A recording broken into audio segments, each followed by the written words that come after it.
What's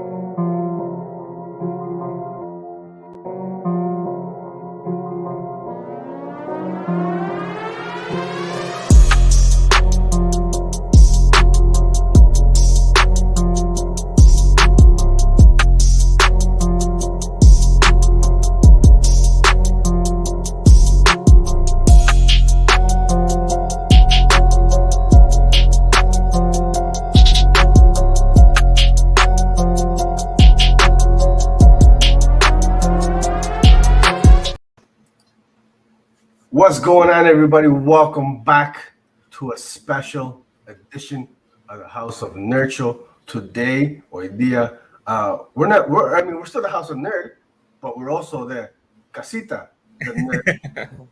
Yeah, man. I'm joined today by my main man, Carlos, and Oscar's back, baby. How's it going, gentlemen? How you guys doing? Buenos dias. Doing well. Buenos dias. You know, as I said, we have our cafecito ready to talk some comics. Absolutely. I got my little Deadpool action going on. We might get into some Deadpool talk. There's some big news regarding the Wolverine. You guys see his costume, the reveal, or I guess the leaks? Oh yeah. That's pretty super cool. Comic book accurate, man. So we might touch on that a little later. What are you guys up to this morning, man? Where are you guys coming to us from live, man? Because Oscar, I know you're all over the place, baby. You're right now I'm at Sacramento.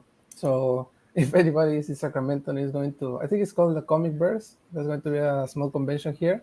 Okay. I'm going to be there. So yeah, I'm excited for that. Sacramento in preparation for San Diego next week, right? Yeah, I'll be there in San Diego, and I'm really excited for that too. So are you tabling or are you just visiting? Or no, I'm visiting. I'm nice. visiting. I've been in contact with some other creators, so maybe they can lend me a small space to promote my work. Hopefully sometime in the future I'll be there tabling. Oh, that's pretty cool. So you might be able to squeeze into one of the other creators and table there and.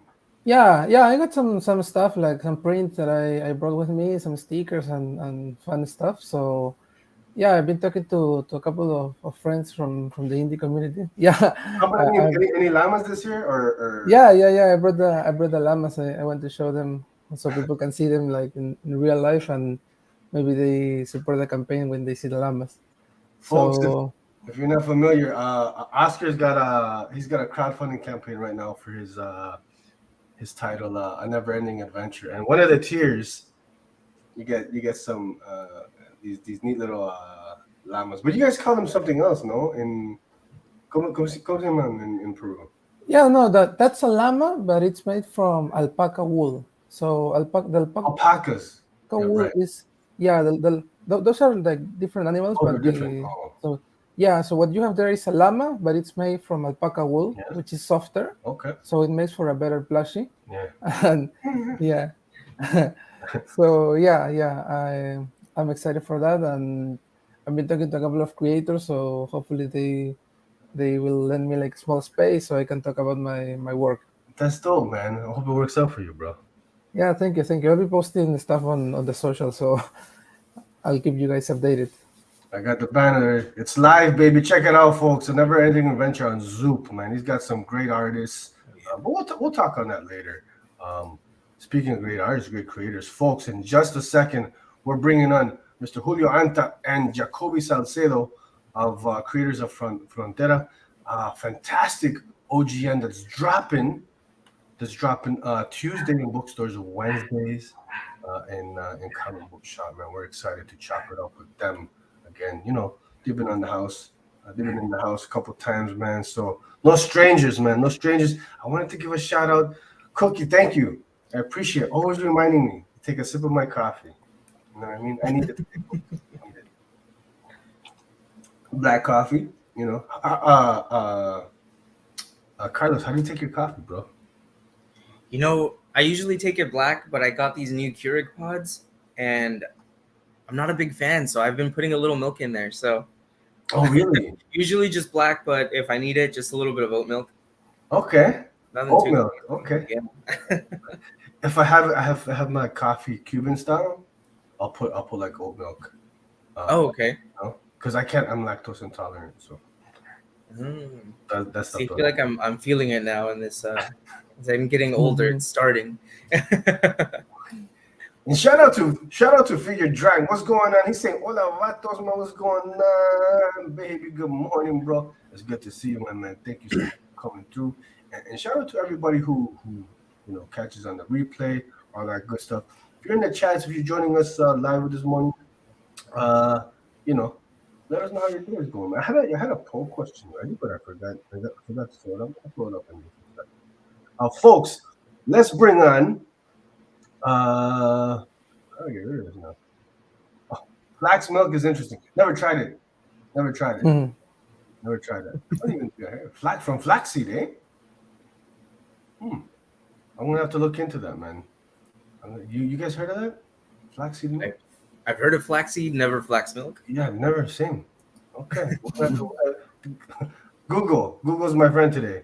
Folks, we've got joining us. Please warm welcome for Julio Anta and Jacoby Salcedo. What's going on, gentlemen? Hey, How you guys doing? how's it going? Mm, it's good to have you boys back, man. What's going on, man? It's good to be back. Good to be back talking about our book. Yes, Feel yes. like we've been talking about this book for a long time. It's been a Mhm. long time coming, and it's finally here on Tuesday. Boom, boom, boom, boom. Yes, it's here on Tuesday. Yeah, I feel like, man, you probably when I first started chopping it up with you a couple years ago, you had mentioned this book. So Hmm it's exciting, man, to finally have the book out. I can only imagine how you guys must feel, man. Like this has been a labor of love in the process for a while, man. How you guys feeling? Feeling good. We're finally happy that it's out, but Yeah. you Yeah. know, now we're just Little fun folk. fact: the deal for this book was made before Home, so it's been Oh, we've been making this book for a long time. really, eh? That Yeah, long? yeah, Yeah, Wow, man. I didn't realize you guys had been like you guys knew each other for like that long, man. yeah. It's been a minute. What, 4 years. 2019?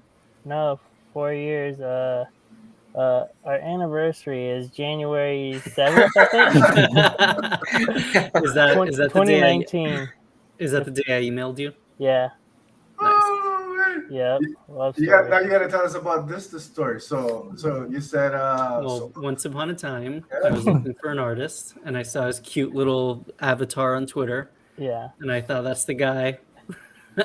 No, that so back to pull it back a little bit. When I first started in comics, I was writing short stories, like 4 to 10 page stories, and I had written one called "The Price of Freedom" that I was looking for an artist for, and I went on Twitter and I looked through threads where people would write like, "Hey, if you're an artist who's available for work, post your samples here." I was just looking through all those kinds of Twitter threads that you see often, and within it was Jacoby responded to one of them, Oh, which I wish I could find the thread that it was from back in the day, but I found that.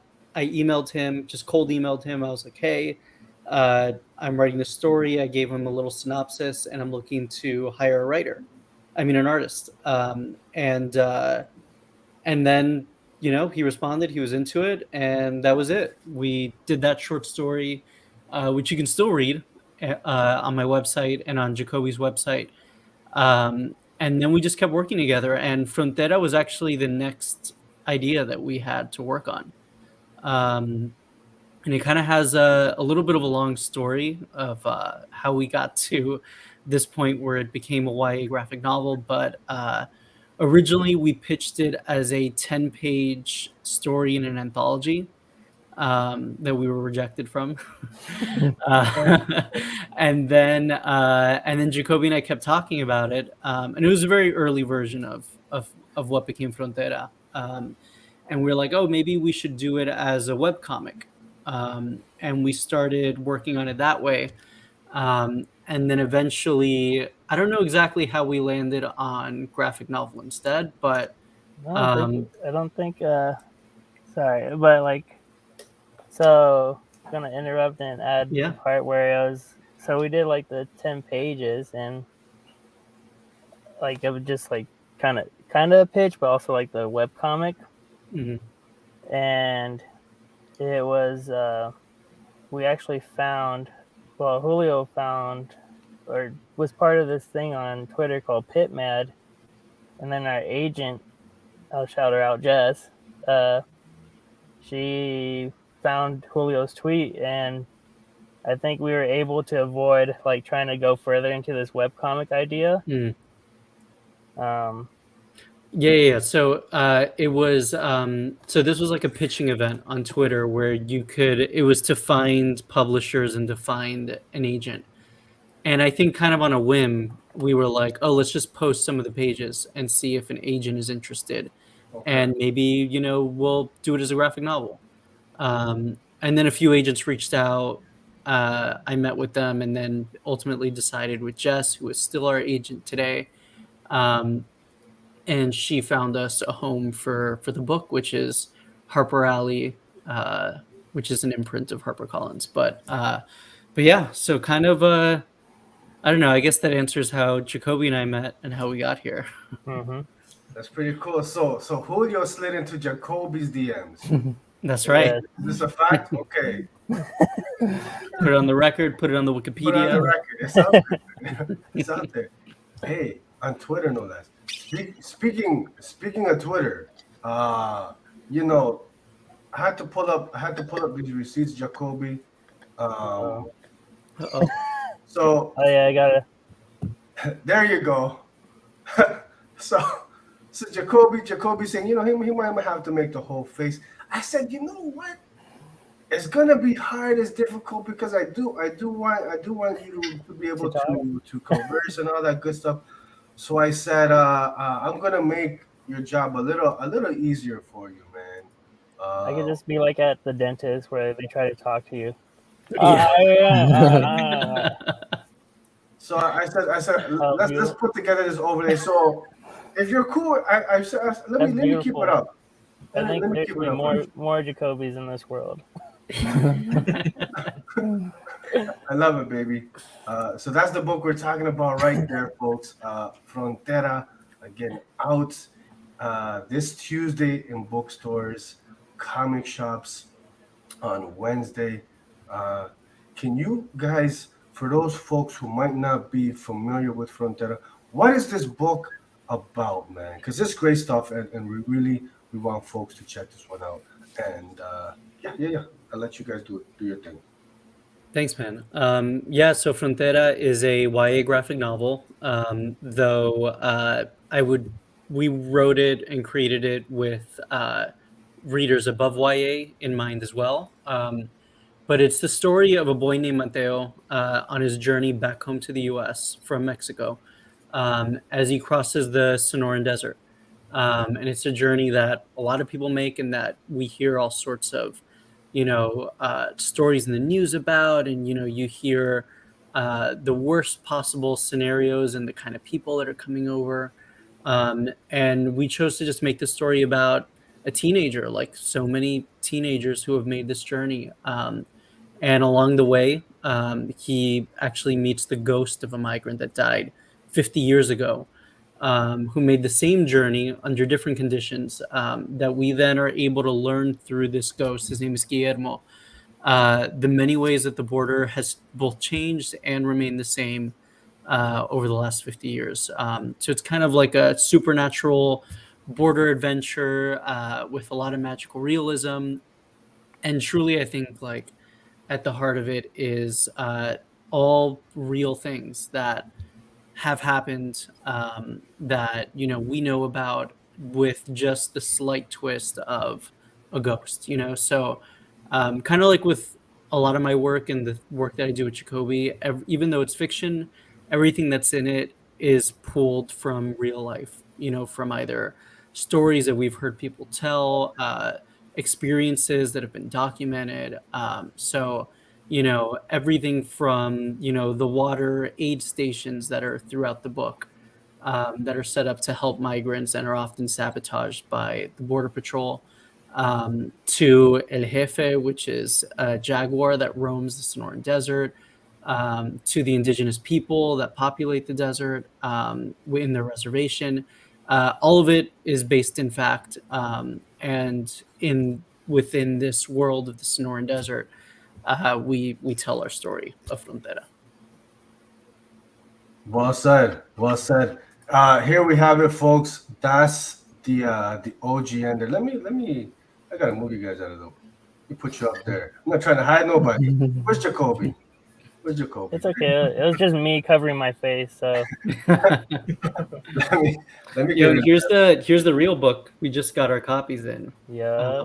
But this is the nice hardcover, and there's paperbacks also. But Well, that's a hardcover. I didn't realize you guys were doing a hardcover for this one. yeah, I think they do it for libraries and stuff and schools. But you can buy it, wherever you order books from. Oh, really? So it's the hardcover is releasing at the same time as the TPB? Yeah, because the book markets, we're all used to the comic book market, I think here. So, book market's different. They come out with both of them at the same time. Okay. And folks, for those interested, I do have the link in the description of the video to the Harper Collins site, I believe, where you can, if for whatever reason, your LCS or your bookshop doesn't have it, man, you can find it there on Harper Collins, man. Definitely encourage everyone to pick this one up. And if you're still on the fence after today, head over to houseofnerdshow.com, folks, where my main man Carlos wrote up a great review of Frontera. Carlos, I mean, here's an opportunity. What were your thoughts on the book? Please, and feel free to heavily criticize. I mean, yeah, tell us. I'm just gonna start fangirling. No, I mean, I love the book. To me, it felt really personal. So I was kind of wondering if you had to tap into any personal, familial stories or anything on your guys' end that kind of influenced the art or the story. Because to me, I mean, I grew up hearing about my parents' stories. I'm first generation, so and I think you guys capture that so well, that journey. So I was kind of wondering how personal you guys were able to get with this, or yeah, if that came from anywhere. Yeah, I mean, I would say that the first place this book came from was from a lot of anger. We kind of talked about earlier that this book has been in development for a long time. I think the initial idea came towards the end of 2019, and then we found our publisher in 2020. So thinking about the context of that time, it was a time where it felt like every single day there was a new thing to be outraged about, especially when it came to the border. We were seeing all sorts of things happening every day, whether it was family separation or literally the troops that were sent to the border over Thanksgiving in, I think it was 2019. I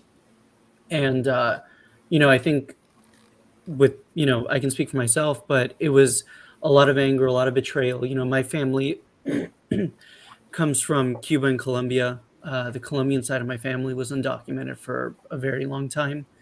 And even though, my story is not Jacoby's family story, which, is Mexican American and, involves this border, I think there's a lot of parallels, when it comes to Latino people, when it comes to people who, may not have documents. And also, I think there's overlap for, first generation people in this country across cultures.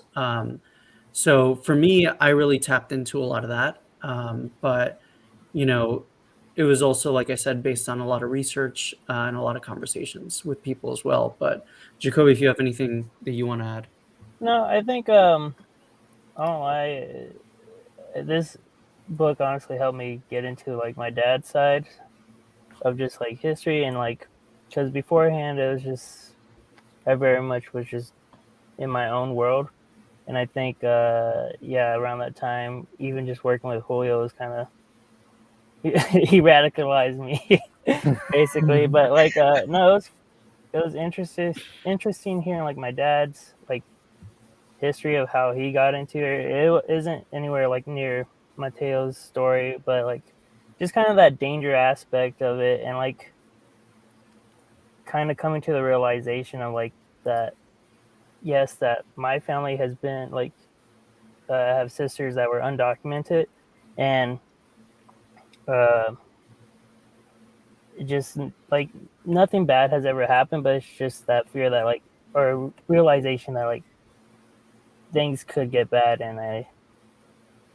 having Julio like tell the story and like kind of send me links as we worked along, and like it made me realize like just how bad things could be. And also it was just interesting hearing more about my dad's stories and hearing how he came over, and like I think he was hiding in a Volkswagen, like an old Volkswagen trunk before for one of the times that he came over, and it was just like, oh, okay. So yeah. It's you know what's great. What I loved about it is this is familiar for I think a lot of the just the not only Latinos but the immigrant the migrant experience, right? I think a lot of folks, or at least in my experience, a lot of folks, they, if not directly, and I mean, I was born in kind of first generation, um, but I have immediate family, like cousins and stuff, who went through a very similar experience to Mateo, right? So I think this is a book that will resonate with a lot of folks, and even and the beautiful thing, even if it doesn't resonate on a personal level like that, at the end of the day, folks, to put it simply, it's a good read. It's a good book. It's entertaining. It's fun. It's a heartfelt adventure. Like Julio says, it has a supernatural element to it. But you know what I found great, Julio and Jacoby, and I'm sure my co-host will agree, is even though it has a supernatural element, it's very grounded. It didn't seem like super fantastical, if that makes sense. Like I Mhm. found myself like this could like legit happen. It could be happening Mhm. right now. Yeah. Um, so it's down to earth, you know. And I think actually, Carlos, you had mentioned in the review is a lot of that the groundedness comes from these characters, these interactions that we get from Mateo and Guillermo, the ghost, and between those guys, right? It's just, I mean, you could probably put it better than me, Carlos. Yeah, I mean, that was one of the things I touched on. I mean, Julio, big ups to you, kudos. Like, dialogue just in general throughout seems super genuine and like authentic. So I think being able to tap into that, even though he's a ghost, it just, I feel like it's never a thing, which Mhm. kind of like, I mean, it's a plot point, but it's never like it doesn't get overly fantastical or overly crazy. You're just kind of telling Yeah. these stories. And I think that's like one of those things that I think the book handles really well. And the action kicks off like almost immediately. So it's just like a few pages kind of, and then he's off, we're off to the races. So I think that's kind of what keeps the story exciting and what keeps it kind of grounded is like the conversations that these characters are able to have. They're just really, they're authentic. And I think, which, I mean, you mentioned it earlier, it kind of taps into not just the YA audience, but like an older audience as well. So I think Mhm. that's kind of like for me personally, I was just kind of like I was in it the whole time. I think I just read it all in one Nice. sitting just because I was kind of like, all right, cool. Like Mhm. Yeah, no, I appreciate that. And yeah, I feel like to Sergio's point about it feeling grounded, I think that's why, basing it on real events is really like for me like what my sweet spot is. I feel like that's where I love to tell stories. You know, add a supernatural element to it, but everything else, if you remove that aspect of it, the story would still be the story, and it would still be true. But yeah, and I appreciate the comment about it being entertaining, because I do love to preach with my Mhm. with my books, but I want them, before anything, to be something that anyone can pick up, and learn about something new, whether it's a place or characters or a reality, and for them to be entertained and walk away, hopefully with a new perspective, or with, if they were already, where we are with the book, reinforced perspective maybe. But yeah. It's funny. I know you use the word preach, but for me, it's more, it's informative, man. Yeah. It doesn't come across. I'll be honest with you. I've read some stuff, or even just any different kind of media, whether it's TV or film or doc. It does come across like preachy, or they're talking down to you, or you Mhm. know what I mean. Like it's too. It's just, you're learning something. This is real stuff that's going on. It's important stuff. It's something that I think, you know, um, you're gonna come away with some kind of a knowledge, but it comes across very organic, which I appreciate. I don't like kind of that. I think kind of just information dumping, right? Or, Mhm. or, or if that's the term to use. But again, just entertaining, folks, fun, heartfelt, man. Adventure. Much like Carlos, I I'm a notoriously slow reader, man. It takes me Mhm. like 30 minutes for like one issue. Um, this was great though, man. It's Getting your money's worth then. Yeah. I do. I do. And folks, this is what, like 200 plus pages, something like Yeah, that. it's 240, I think. Oh, two. There you go. So you're getting a lot Oh, yeah. of comic book content, folks. Easy to just like at the end of the day, an entertaining read, man. Um, yeah. So I wanna yeah, shout out to Julio and Jacoby. You guys got another family favorite, man, fan favorite one here, I think, man. And I hope everybody has the opportunity to check this one out, man. I'm actually kind of curious, Oscar, like, um, you being from Peru, kind of what your perspective on this book was, man. Yeah, I love the book. I think that what you were mentioning is exactly what it is, because it's entertaining and it's also informative, and I love that because it doesn't only appeal for the Latino audience, because up until some point I think that we know how it is. We know what are the struggles of having to move to another country, of having these people that don't necessarily want you there, and you need to face the opposition of the people, and the stereotypes and everything. But for people that are in there in the US, or people, even I talk to Latinos that have been born there, but they don't know their own history.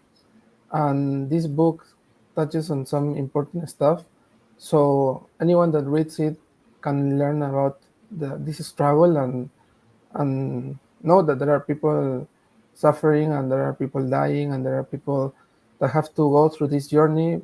And when you think about it, it's all about the borders, and it makes it doesn't make a lot of sense for people to have to go all this struggle just to get a better life. So those are important topics, and telling this story in this kind of fantastic way with supernatural elements, I think that it reminded me a lot of what home was back in a couple years ago for me, that I saw this type of storytelling and I thought that it was great, and it's something that inspired me as a creator, because you're telling this story that's really relevant, that you need to get a message out there. But sometimes, as you mentioned, people don't want like the information dump. They don't want to read uh, like a pamphlet or something that comes like for the government, like it's explaining you what happens. And they want to read a fun story. They want to have fun. They want to be entertained. So with these type of stories, and you get this this entertaining book, this fun story of the journey of a teenager. Like he's going on a trip, he needs to move to back home, but you're getting all of this information, you're getting all this history, you're seeing the story of someone that went through the same journey 50 years ago, and you're comparing what has changed, what has remained the same, and it's really cool. I think I love that mix of entertainment plus getting something out of it. Mhm. And I think with it's safe to say with a Julio Anta book, you're gonna get something. You're gonna get some kind of a tidbit. My tidbit this time was really cool. Was the history of the Mexican farmers who came during World War The II. Braceros. Yeah, Yeah. that was really cool, man. I had never heard of that before. Yeah. And then they were not surprisingly, come over to help as the U.S. soldiers were off fighting World War II, right? Short supply of workers, and then not surprisingly, they were just booted out Yeah. as soon as they weren't needed anymore. Just thrown away to the side. So that was pretty cool. And then of course, I started going down the rabbit hole and learning a little bit, something like that. And that's the great thing about this, folks. You're getting entertainment, but then you're gonna take something in, man. Yeah. No, that's awesome that you then started, reading into it and going down the rabbit hole, because that's how it was for me when whenever I learn about something new, I might like I'll use the example of El Jefe in the book. I was reading a very short, like I don't know, like a 50-page graphic novel. I think it's called The Scar. Yeah. And it is it's essentially just about, it's kind of like a poetic graphic novel about the border wall being a scar on, on the land. And in it they talk about this jaguar that has been caught on the US side of the border. And that was my entry point to El Jefe, and how I learned about, this jaguar that is real, and that, actually earlier this year he was finally spotted on the Mexican side of the border, which is really interesting, because for the 3 years that I knew of him existing, all the information was that he was only spotted on the US side, the only one of his species there. And now it seems like he just made it back to the Mexican side, where the rest of the jaguars normally reside. But yeah, I love that my books can open up that, that window into, history that we didn't know about, or people's experiences. That's what it is all about for me, because that's the kinds of books that I love to read, where I get a little tidbit and I'm like, wait a second, what is Absolutely. that? Like the US did that too? Like I thought I'd reached, like, but Definitely. It's a great yeah. feeling. It's fun, man. And then you start down the rabbit hole. And I didn't realize that El Jefe was based on an actual jaguar. So Yeah. here's a little. You see the jaguar there on the right. He's one of the characters in the books. Don't want to spoil it too much, man. But that's pretty neat, man. That's pretty. Yeah, Cool. if you just Google El Jefe, Sonora or whatever, or Jaguar, you'll find him quick. There's all sorts of stuff about him. Okay, that's cool, man. And Jacoby, listen, man. I love the art in this book, bro. Oh, thank you. Yeah, man. These were. I know you didn't. These weren't part of the images that you had sent over, but I had to include. I love it, man. Yeah, I love like it. them too. Dope color work. This is Killed it. kind of a sequence in the book where our boy Mateo is almost kind of like. All right, He's I'll going let through you guys kind of let the folks know what's going on here. The non-spoiler version is that he's really going through it in this sequence. Yeah, I mean, I like a good dream sequence. I like a good surreal sequence. And this is pretty much our midpoint in the book, which is kind of a turning point. Again, no spoilers, but he kind of reaches a moment where he has to make a change in his approach. and something really bad happens, and he, we learn about his history, like his true story, his true origin story, through a dream. And yeah, we I'm a big fan of, like we talked about magical realism earlier, but of magical realism and surrealism, and directors like David Lynch and dreams. And I love putting that into my work. And this was that big moment in the book where we can do a real big surreal dream sequence that foreshadows stuff that is going to come later in the book, but also really dives into this character in a way that he isn't comfortable opening up about yet, with his words. But yeah, I love this sequence. I think Jacoby killed it. He does amazing things with colors here to really dive into Mateo's emotions. But yeah, this is one of my favorite parts of the book, actually. Oh, me too, man. Yeah, straight up, Jacoby, you crushed this one, man. I mean, the whole book is dope, but this was neat. I had to include it. So, and you guys explained it perfectly. Now, I was trying to figure out how to not to spoil it. You guys are the pros, man. Yeah, it's great. Yeah, and then yeah, we see. What's so funny? I'm gonna give you guys a little. So I've got a newborn, and one of the names I was really trying to push, it didn't end up being, was Mateo. I didn't make I was wondering, because I first read this like back in February, and I said, and I'm just realizing now, was this why? Like this where I got? Like, it might be, man. Subconsciously. So, folks, this is how powerful their books are. Not powerful enough, apparently. Yeah. Well, if it was up to me, but there's someone else involved. Yeah. But yeah, man. So I just made that connection. I had to. That's funny. Shit. Okay, that's pretty funny. And we're gonna, folks, we got a little game planned in just a second that we're gonna get into. So stick around for that, man. I think I put hopefully something fun. Yeah, just great stuff, Jacoby, man. You're really flexing in this book, man. Encourage everybody to check it out. Harper Collins, available Tuesday, bookstores, Wednesdays in comic book shops, man. Yeah, super dope stuff, man. Are you guys ready to get into a little partners in crime? Oh yeah. Yeah. So let's see. Let's do it. I'm gonna give you guys a little background knowledge. We've played a couple times here. Most recently, with another fantastic creative duo, Chris Condon and Jacob Phillips. The homies. Last. So, Partners in Crimes, folk. It's a series of, I guess, questions. We're gonna see how well Jacoby and Julio kind of know each other as creative partners. Yeah, Jacoby's gonna be good at this. He's one of his favorite things to do is just text me random questions about myself. Oh shit! Okay. I almost text him almost every day saying, "Hey, do you like this food?"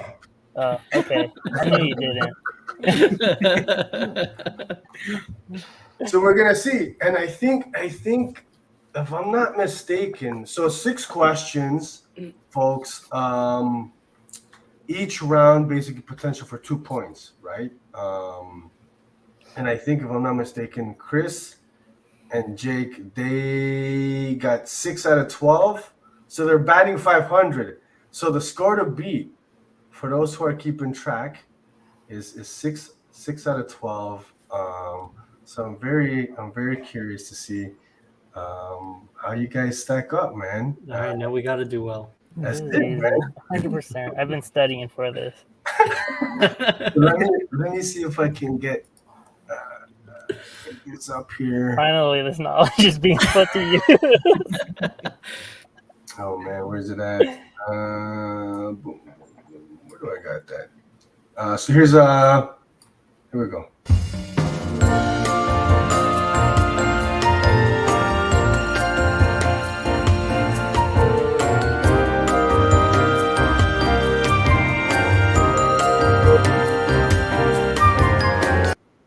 you go. There you go. Hey, who hasn't had one of those notebooks from Shop? Yeah, I did, I think.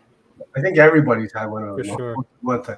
So Mateo, I don't think it's supposed to say he's trying to get back. He's a high school student, man. Hmm. He's trying to get his school on.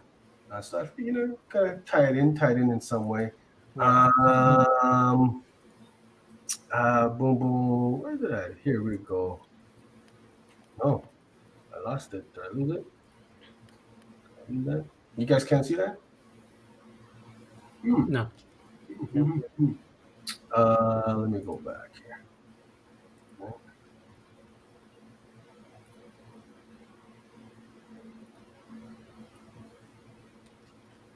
Okay. You guys should be able to see that now, yeah? Yeah. Yes. Okay, there we go. All right.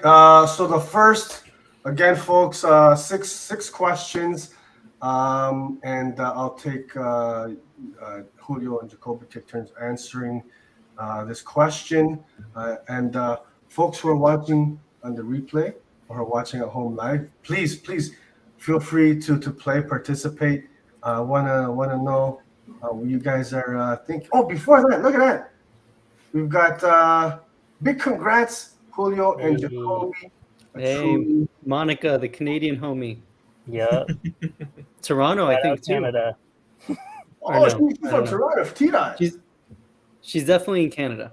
Okay. I don't think she's Toronto. I think it's BC, if I remember correctly. Sorry if we're just both biffing it. I know. Vancouver, Either way, shout Let's out. just stop. chilling with Nardwar in Vancouver, British Columbia. Oh, how you know about Nardwar, bro? I thought that was Everyone knows.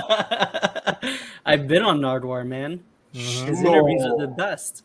Stop. I'm Julio's personal Nardwar. Yeah. Okay. Yeah, Jacoby's got to get this first one because I know it's going to be a funny answer.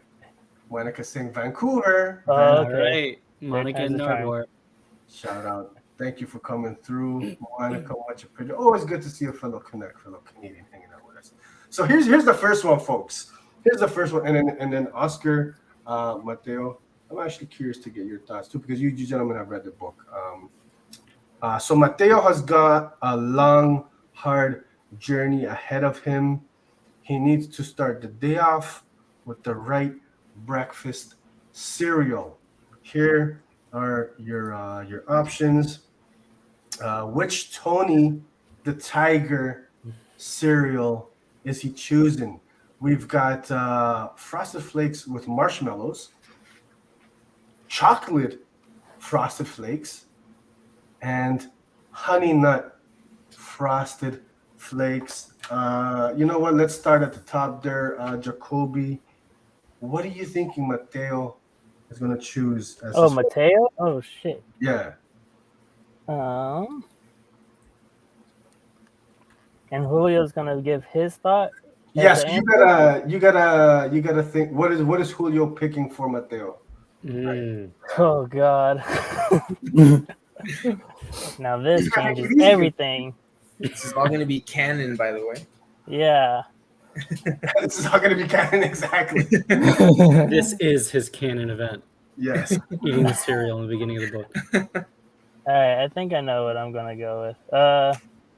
Do you have your answer, Julio? Mm-hmm. All right. Okay. You guys. Well, you know what? Do you guys have a? pen What's and the format here? How are we supposed to do this? Yeah. Do you guys have? I totally dropped the ball. Do you guys have pen and paper handy? No, I am in By a chance? car. No. Oh, well, But Okay, I'll so- hold my fingers. Starting with the marshmallows, I would say that's 1, chocolate's 2, and the honey nut is 3. okay. If that works for y'all. We'll go outside. We trust you. You're not going to change the answer there. So I guess we'll start with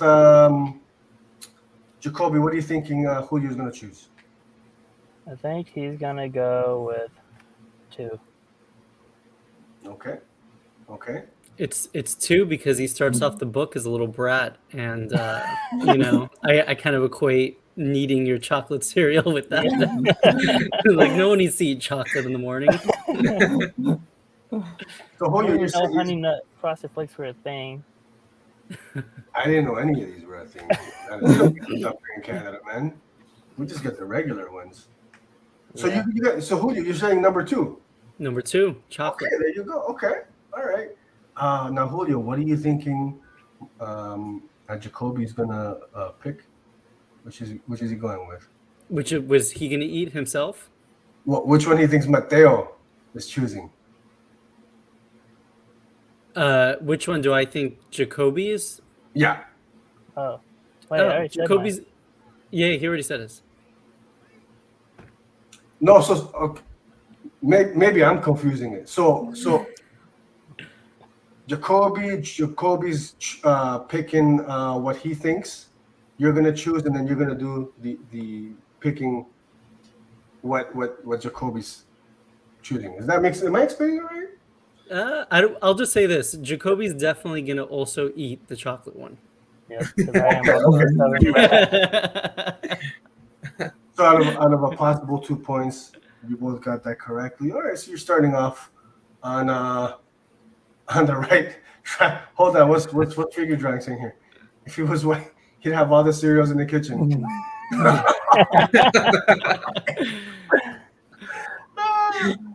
Well, Roberto's got a good point here. He said instead of Tiger Tony, shouldn't it be Jaguar Antonio? Okay. Could be. Yeah, whatever the store brand is. And then Monica saying maybe it's an artist thing. I would also choose chocolate. Choose chocolate. Okay. I would have. I mean, I don't know. Something about. I'm a sucker for marshmallow, so I think I probably would have gone marshmallow. What's our next question here?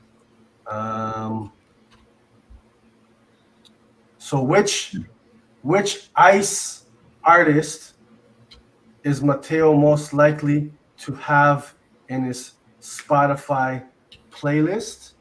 And our options are iced tea, Vanilla Ice, or Ice Cube.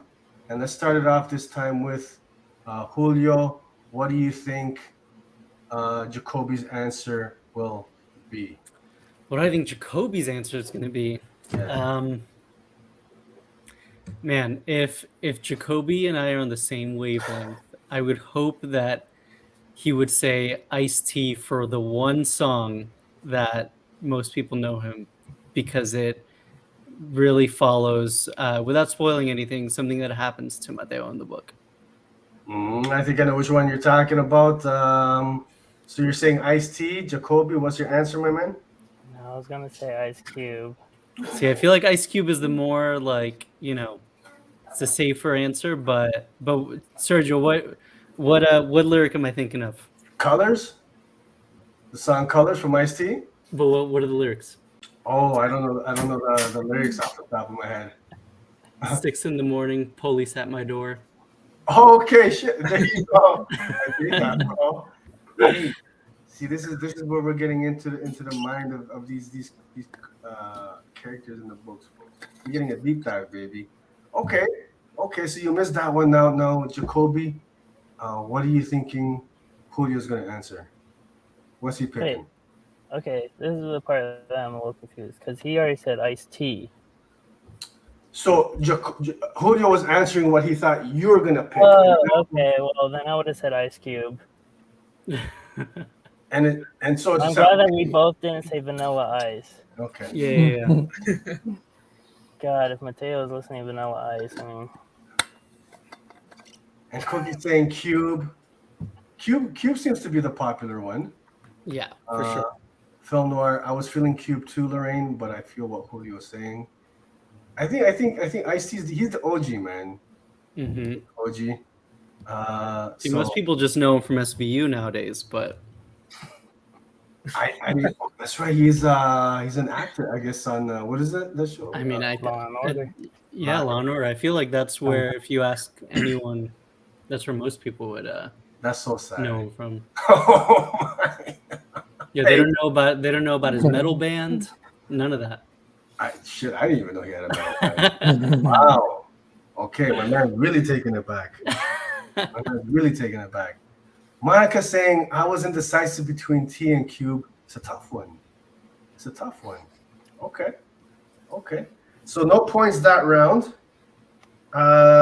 Next question.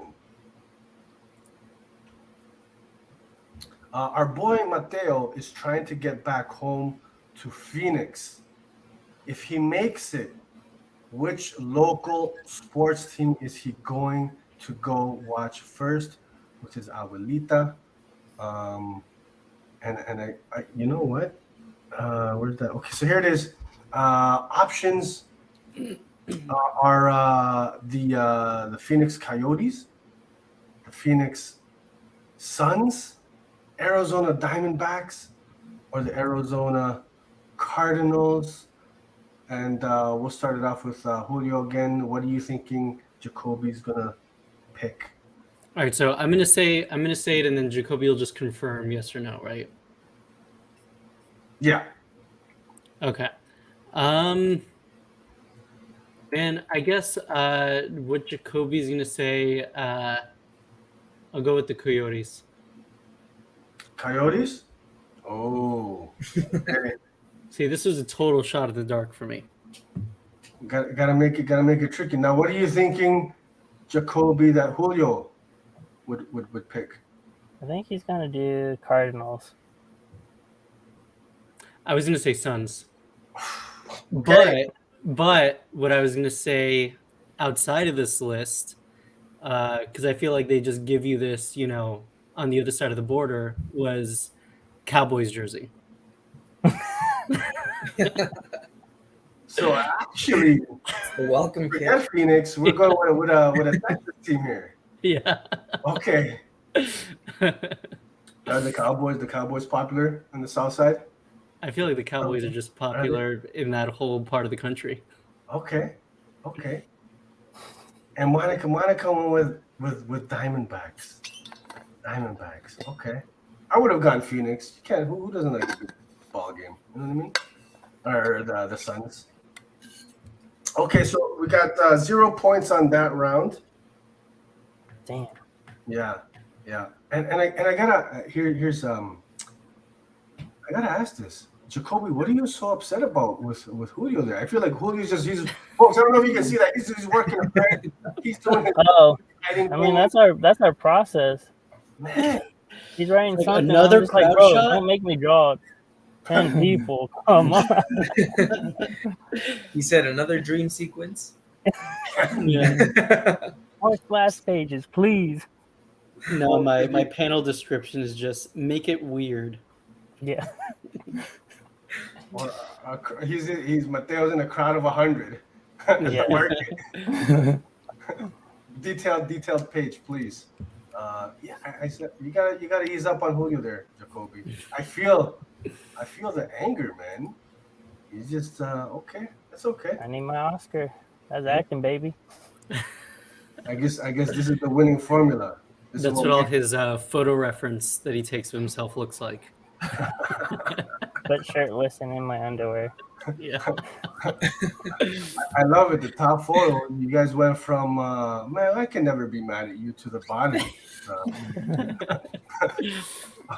That's storytelling right there. Yep. That is Two-stroke story. Friends to enemies. Or lovers to enemies, I guess. All too familiar. What do we got next, folks? So Guillermo is given an opportunity to head to the theaters with Felipe to watch one of the following films. Which one is he picking? Here are the options. And there might be a little theme there. I don't know if you guys. Jacoby knows my answer. Oh, yeah, we know this one. Yeah. So our choice is Ghostbusters, classic, can't go wrong. An all-timer, goated. Casper, or perhaps a little Coco action. Jacoby, would you like to kick this one off? What are you thinking Julio's going to pick? He's going to go with Casper. Yep. We both know why, but Yeah. Oh, really? Okay. And Julio, what are you thinking Jacoby is going to choose? I think the same. Casper. It's Mhm. too close of a connection. Yup. Nah, I'm curious. Why Casper, folks? Pablo. Well, Pablo. well, Just leave it at that. Okay, it's an inside thing. Okay. No, yeah, no. yeah, Just our friend Pablo Leon. He loves supporting the book with Casper clips. Oh, no way. Yep. So That's too funny. Look how easy. that works. I could have sworn I said, "Oh, these guys are going Coco all day." I mean, listen, Coco's the best movie on this list, but Yeah. Casper's the move. Hey, but listen, Monica's agreeing. She's saying Casper. Okay. So are you guys telling me I need to rewatch this bad boy? Probably not, but but you know what? I feel like kids don't know about Casper anymore. You know, like when I was a kid, I feel like there was Casper movies, there was the cartoon. Mm-hmm. Casper was, it was a solid character. It's funny that you said. Now that I think, he was pretty huge growing Mhm. up when I was growing up, man. And then clearly we got some Casper fans in the live chats there. Okay. All right, my boy Coco left out in the cold. All right. So we've got 4 questions down, 2 more to go. You guys are 4 points. You need at least 2 more right answers to tie up with Chris and Jacob. No pressure. All right. No pressure. What the next question? For first generation citizens, it can be a tricky balancing act between ancestral and birth country cultures. I'm speaking from experience here, man. It ain't easy, folks. It ain't easy. So here's the question I posed to you guys. Oh shit. I know. It's the World Cup Finals. USA versus Mexico. Is Mateo rooting for the USA? Easy. Actually, yeah. You know what? I know this. What? And so our options are Mexico, USA, or both. What the? Nah. Go for a loop. Have to make it quick. We just hope that everyone has fun. No. I think I still know. You still All know? right, so is Jacoby? Go ahead, yeah. Is Should I Jacoby pick? guessing? What? How are we doing this? Yeah. So Jacoby, you're going first. You can. What are you thinking? Julio's gonna pick? I think he's gonna pick USA still. Can you No. confirm? No. No. Funny story. So I think if we're talking about the character of Mateo, I think it's Mexico. Because most people, will root for their home country in the World Cup. Like, growing up, I was always rooting for Colombia. But I grew up playing soccer, and this was a conversation that my friends and I would have, which is like, if you had a choice of who you were going to represent, who would it be? And most of us said the U.S. Because that is our home now. But I don't know. It's a weird kind of dichotomy. But I feel like most people are going to root for their home country first. But if it comes time for them to support or for them to play for a country, and there's something that happens a lot now, especially with Mexican American kids growing up playing soccer and like getting to that level where they have to choose between playing for the U.S. and Mexico. And I think for like strategic reasons, a lot of them pick the U.S. because they're more likely to play on the U.S. team than they are on the Mexican team because the U.S. team doesn't have as many good players. But if it's the World Cup final, definitely he's rooting for Mexico for sure. Okay. No doubt. Mateo, so we missed that one now. Now, Julio, what are you thinking Jacoby's gonna pick? Kobe's gonna pick the U.S. Yeah, Jacoby. Okay, so you got the 1 point there. One out of I will add one thing though. I think slightly spoiler-ish. Yeah. Mateo didn't know. He just had family. His That's true. family's from. That's true. why But I feel you. But also your comic with Pablo. That's the one that I thought too. I was like, let me dig deeper into the mind. But it's funny that you said, Julio, you just had this conversation with the homies, because I Mhm. feel like this is something that we've all, for sure I've had this conversation, and actually very, very, was it in the fall for the World Cup qualifiers, right? We had Canada versus El Salvador. I'm Salvadorian background, right? Oh, we just lost the homie. Uh-oh. Uh-oh. So I was saying, I'll continue on, and hopefully Julio comes back. We didn't lose him permanently, but so we have Canada and El Salvador, and they're coming. They came to Toronto to play. So this is not an opportunity I'm gonna miss, and I'm there. This is so. At the time of the qualifications, El Salvador was still kind of in the running. They were in a good position to move forward, which they hadn't done since the 80s. Same with Canada. Canada was already like they were on top,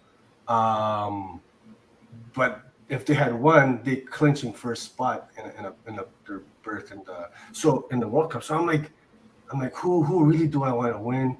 And I'm going back and forth. It was a really stressful time. It was a really stressful time for me. Oh, we got Julio back. There you go, my man, Julio. Can you hear me? Yes, my man. Sorry, my computer just restarted randomly. That's okay. I thought I may have angered you. You didn't like my story. You said No, I was interested. You were saying that El Salvador was playing in Canada. El Salvador versus Canada for the World Cup qualifying in Toronto. So I went with my old man, with my brothers. This was a special game for us, and I was really kind of going back and forth. I was like, when it comes down to who do I want to win, and honestly, that's why I had the option of both. I wanted to see El Salvador do good because they were still in the position to qualify. Yeah. Canada at this point had already pretty much clinched their the World Cup berth. But I wore both. I wore like my El Salvador jersey with like the Canadian hat on and stuff. So both teams were scoring, and I'm going like ham. It was win-win for me. But I honestly couldn't pick, man. No, they were just here in New York playing Panama, I think, in the Gold Cup. Yes. Yeah. Yeah. It's always an interesting conversation, I think, and much like you mentioned, a lot of Mexican players. I think a lot of Latin American players. We got two brothers from El Salvador. One plays for the U.S. national team, and one plays for Salvador, right? So, it's so I'm always curious to find out, who you guys rooting for, man. But you said you would choose to play for the U.S. I think if I had the choice, I'd play for Canada, man. Yeah. Because this is my home, right? So yeah. To play. There's actually, for anyone listening, if they're interested, there's a really good Amazon Prime documentary series. I think it was called Good Rivals, and it's about the rivalry between the U.S. and Mexico's men's national teams, the soccer teams.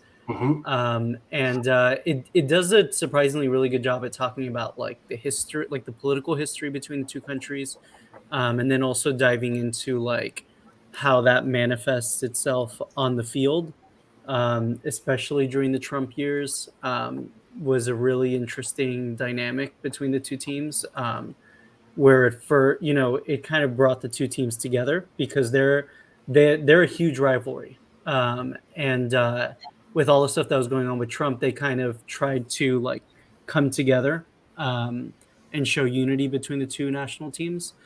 But it also goes into like Mexican American kids who have the decision to choose between one team or the other to play for professionally, and how they make those decisions. But I'd really recommend it. It's really good. Oh, what's that one called, my man? Good Rivals, I think. Good It's rhyme. like a 4-episode docu-series on Amazon Prime. Oh, it's on Amazon too. Okay, I'm checking that out 100%. Check it out. Good looking, man. We got some comments here. Ian from the Nerd Room doing big things. Check out their channel, folks. He says, coming from the birthplace of football, you should always support your home country. I've lived in Japan for 15 years, but I'll always support England. Hey, so Ian's from the UK. Hey, birthplace of soccer. I get it, man. I get it, right? You know what I mean? I think it's tough. I'll say this now. If I had moved over to like Japan or wherever else, I mean, there's no way. I'm still rooting Canada, right? Even if I might have lived somewhere else for a extended time. Makes sense, Ian. Good point. And then Monica saying she's also Salvadorian. That was a hard one to choose a team. That was a hard one to choose a team from. Yeah, it's not easy. It's not easy, man. Loyalties are divided, right? You know. Like, where am I going? Okay. All right. So we got one more question. You guys need to get one to tie it up to get 6 points here. Guillermo is given 24 hours to be untethered from the Sonoran Desert.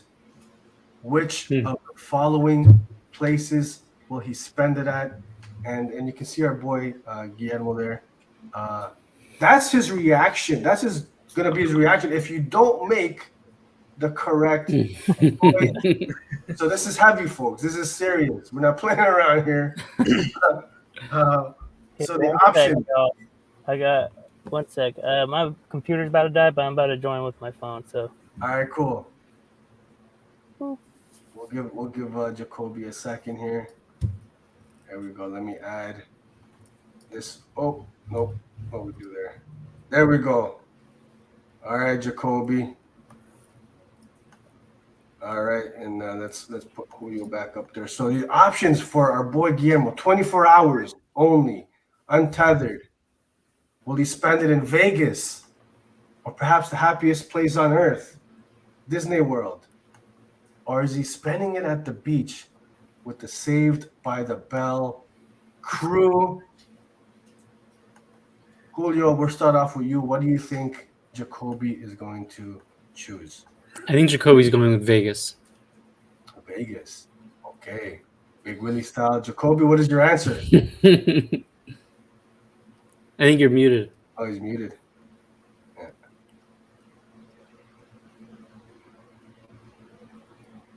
Can you hear us, bud? Let's give Jacoby a second. All right. In the meantime, I'm going to go with what Roberto just said in the chat. I think he's right. I'm Argentinian, and my son was born in Canada. He is too young yet, but if he doesn't support Argentina, he is sleeping outside. Especially now, they got a lot to be proud of.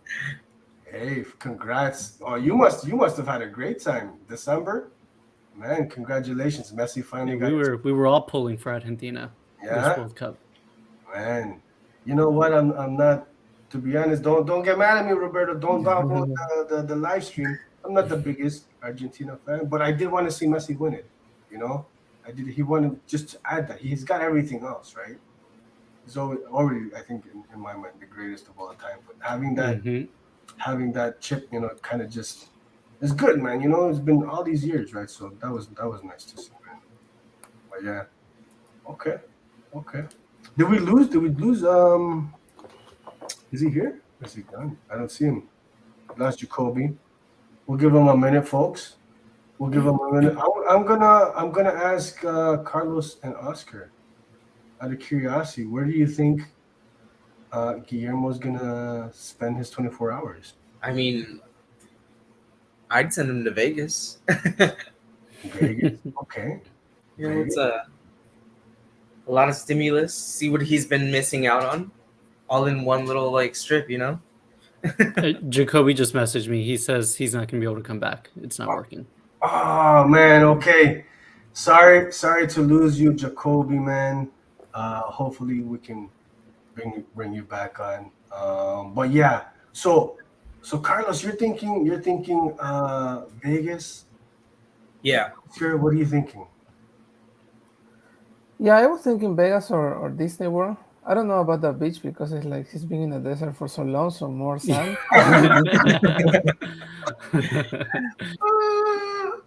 And okay, so we'll ask Julio, what do you think Guillermo's choosing then? I mean, for me, it's definitely Disney World because he's a ghost. He can get in there free, Hmm. and can skip the lines. Okay.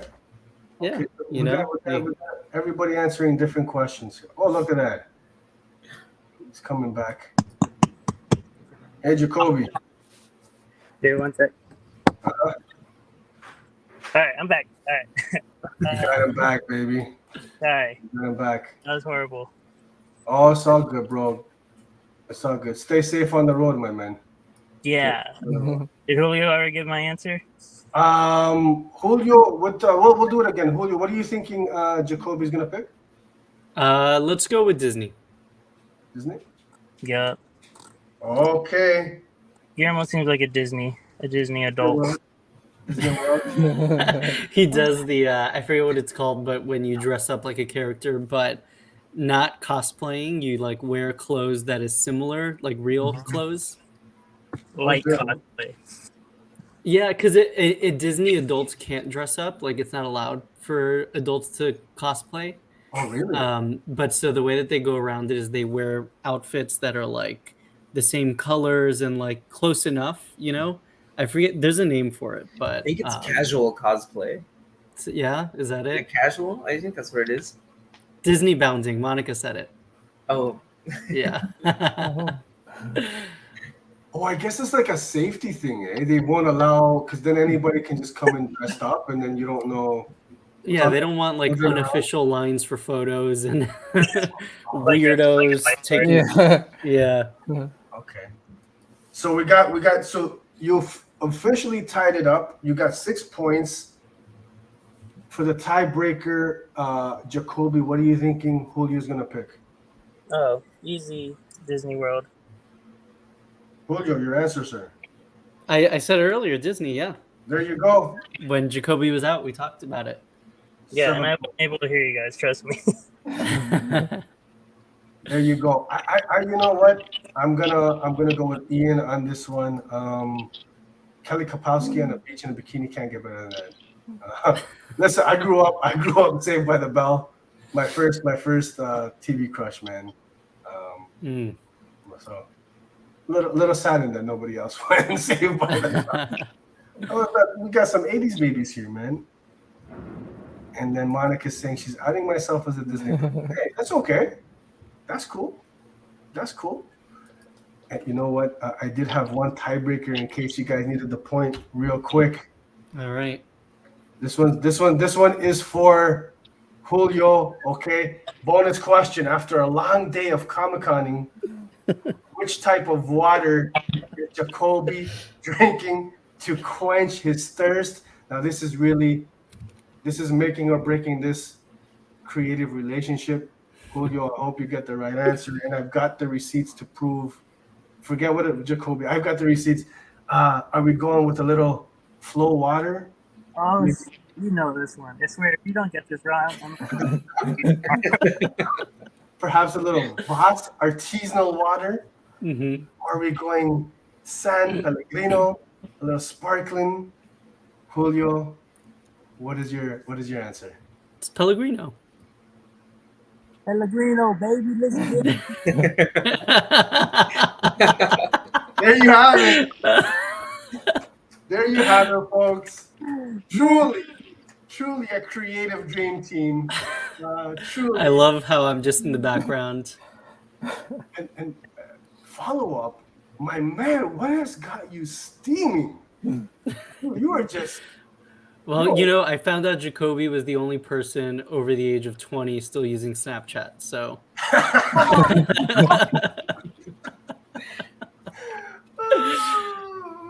So I was pissed. I had no idea he was taking that photo. That's so funny. He's man, the wrath. Thank you everyone for playing Partners in Crime Frontera edition. Officially, you gents now have got the high score in this game. So Nice. the next creative team to play is gonna have a tough time. They better. That one. And what is we'd have to go delete my Snapchat if that's true. I don't make the rules over here. All right, you know. I gotta say I agree with you. Who my man Snapchat? Come on, bro. I talk to people. That's the people I don't want to text, but No, I don't trust someone who wants to chat on Snapchat because they don't want any receipts. You know. Well, look at how many receipts were pulled up this episode. Yeah. Oh man. Yeah. Oh man. Hey, thank you guys. Thank you guys for playing, for being great sports, man. Oscar, Carlos, anything in the audience regarding Frontera or anything else you gentlemen want to say about the book? No, I mean, I know you guys are on a little bit of like a tour right now promoting the book. Is there anything you guys want to? I know, Jacoby, you're going to be at Books with Pictures here in Portland towards the end of the month. Yeah. I mean, the 29th. that's exciting. Nice. And then we are, so the day that the book releases on the 18th is Tuesday. Jacoby and I are going to be at Astoria Bookshop here in New York. And we're going to have Deb, JJ Lee moderating. And they're the creator of In Limbo, which is one of both of ours, I think, favorite graphic novels of the year. And then we've got 2 virtual events as well. We've got one with Books and Books. That's going to be moderated by Johnny Christmas. And then we got another one at Politics and Prose that's going to be moderated by Rex Ogle. And then we also have this Saturday at the New York Public Library in the Bronx. We're doing a comics workshop for kids and teens that we're going to be leading, I guess. But yeah, so all of that it's on both of our social media if you want to check it out. But if you're in New York, definitely come out to our launch event on Tuesday. Yep. Okay, check out Jacoby's Snapchat for all the details, folks. Yep.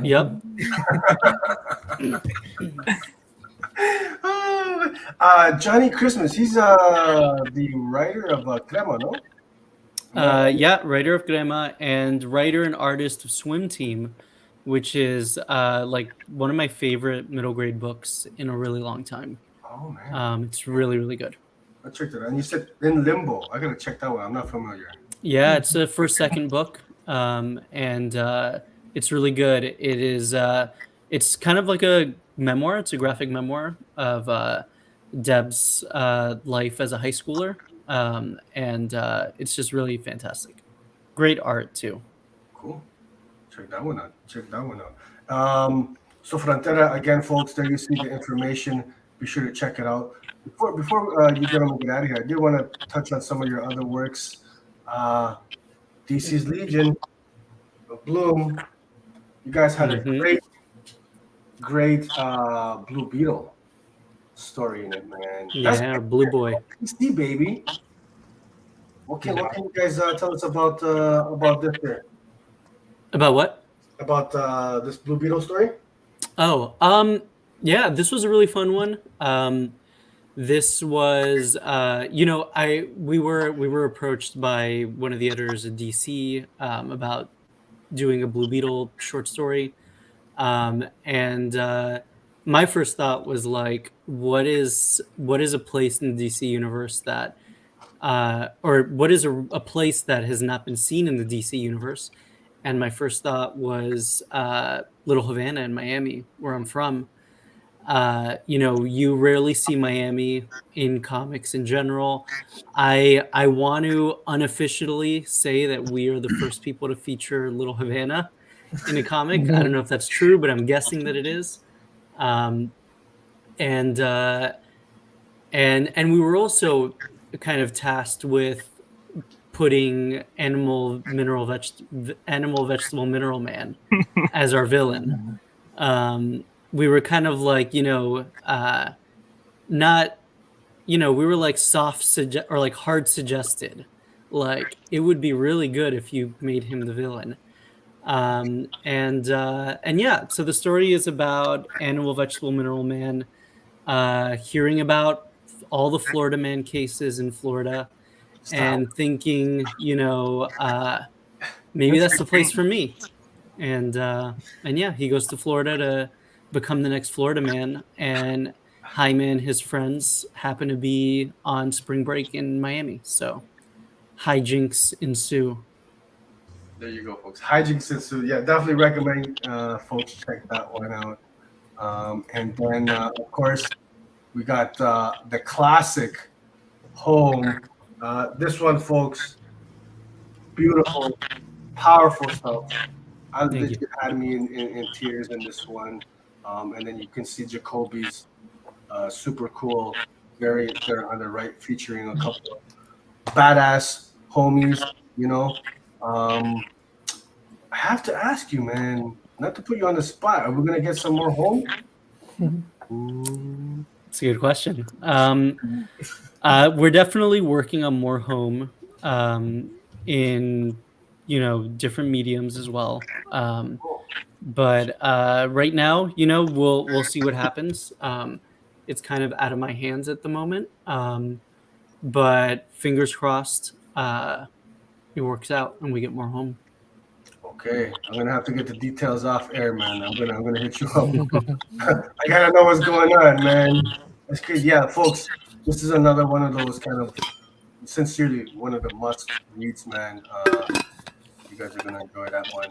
And then one of my favorite reads of recent, it's Only Teenage Wasteland from Kurt and Jacoby art, man. Issue number one of this Jacoby, honestly, dude, like no word of a lie, was probably, if not my favorite, one of my favorite single issues last year, man. Just Thanks. what you did there artistically, just so much fun, and then the story itself. The trade paperback, is this out yet or? No, it comes out at the end of August. The 29th? Okay. I don't know, but Julio also makes an appearance there on that cover for issue 3. Yeah, I don't know if anyone can find me there, but Yeah. I'm there. Let's hear. I mean, I can't zoom it too much. Where's Julio at, man? Oh, I see, buddy. Look, there's no package deal. If there's a way I can fit him in, we'll get him in. Oh, that's so funny, dude. I never caught that, man. See, I got Jacoby to do variant covers of Home, and he Mm-hmm. put me in a variant cover of It's Only Teenage Wasteland. Nah, that's just regular. Your cover A. Oh, yeah, you're right. Cover A. That's the cover A. That's great, man. That's great. I got a tee like that, actually. I got that exact tee. That's so funny, man. Yeah, folks, it's Only Teenage Wasteland. Whole bunch of stuff. Again, I'm gonna put you on the spot. We're gonna get more of this bad boy. I think so. I'm not sure, honestly. Julio's keeping me booked and busy.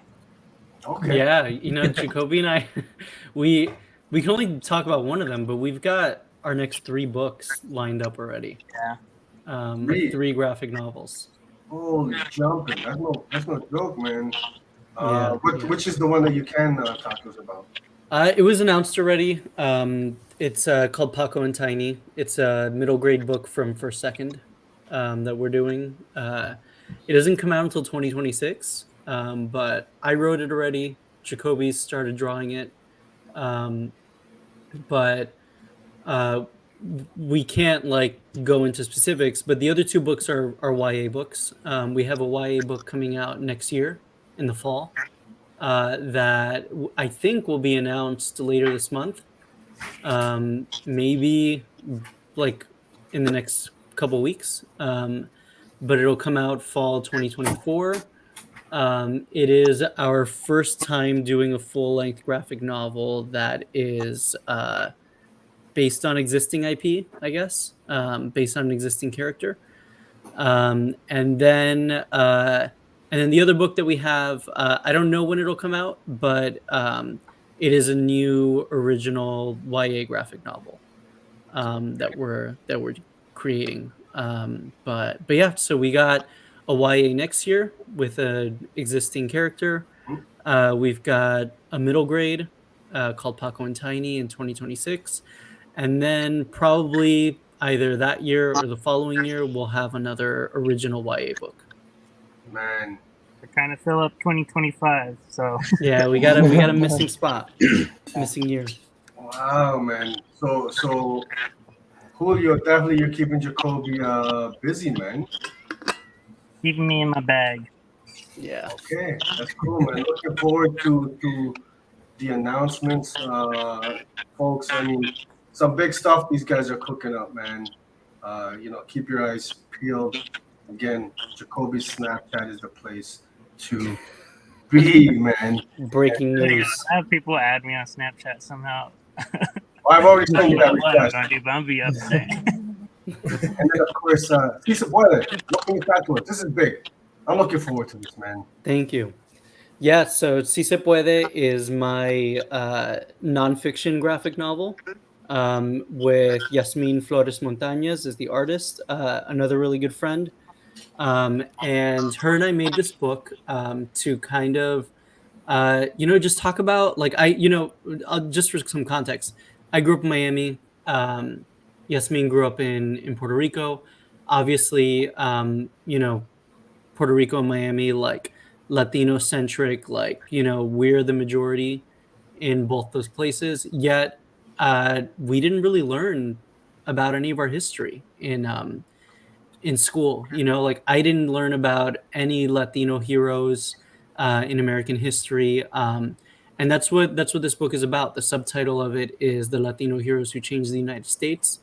And it is a journey through time, through history, to meet different important figures, people like Cesar Chavez and Dolores Huerta, with the farm workers movement, people like Roberto Clemente, the baseball player. We meet astronauts. We meet this scientist named Mario Molina, who was a Mexican American who discovered why we had the hole in the ozone layer and that it was man-made, which won him a Pulitzer Prize.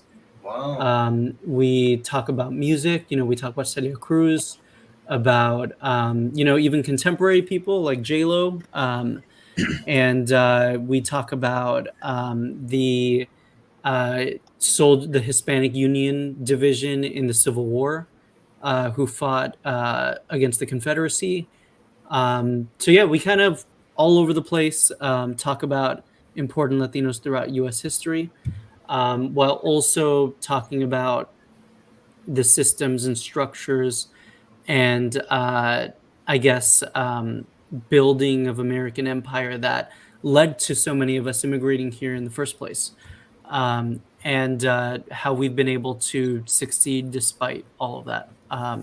So that book comes out October 10th, I believe, this year. It's available for pre-order now. It's published by Penguin Random House. They have an imprint called 10 Speed Graphic that does a lot of nonfiction graphic novels. And we're really proud of it. We have an introduction written by Joaquin Castro, the congressman. And yeah, we think it could be a really good resource for people. Super looking forward to this one. And is this Thank you. hardcover?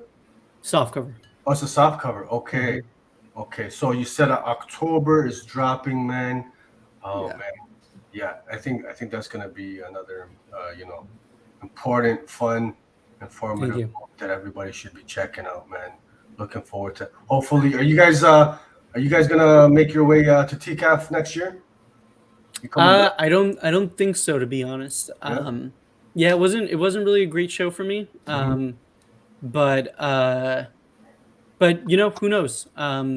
Now with Frontera, that'll be out by then, and Si Se Puede, who knows? But Okay. we'll both be at New York Comic Con this year. Mhm.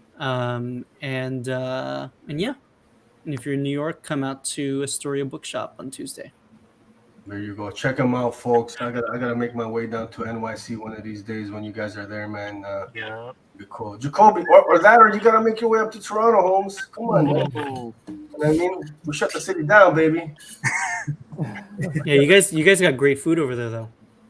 Did you like it? Yeah? Yeah. Ate a lot of good food. Okay. That's And saying you know, something. sorry, go ahead, bud. That's saying something. You like your food. Well, certain foods. I I like my specific foods. Okay, for sure. And you know what? While you were here, I should have met. There's a dope little Cuban coffee shop, man. I think there's a couple, but there's one in Oh, particular. no way. Curious to get your opinion on it. You know, being half Cuban, man. So you know the real deal, man. You grew up in Miami, right? So. Yeah, but you know what? I don't drink coffee. Oh, you don't drink coffee? No. Oh, okay. That is okay.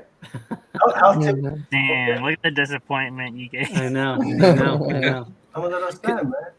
Yeah, you know what? I was never like as a kid, and you know, like it might be surprising to people, but like, you know, Miami kids definitely drink Cuban coffee. Yeah. I was never allowed to, and then as I got older, I was like, I don't need it. I don't need anything to wake me up, like, you know. Honestly, dude. So what's the point, you know? That's the way to go.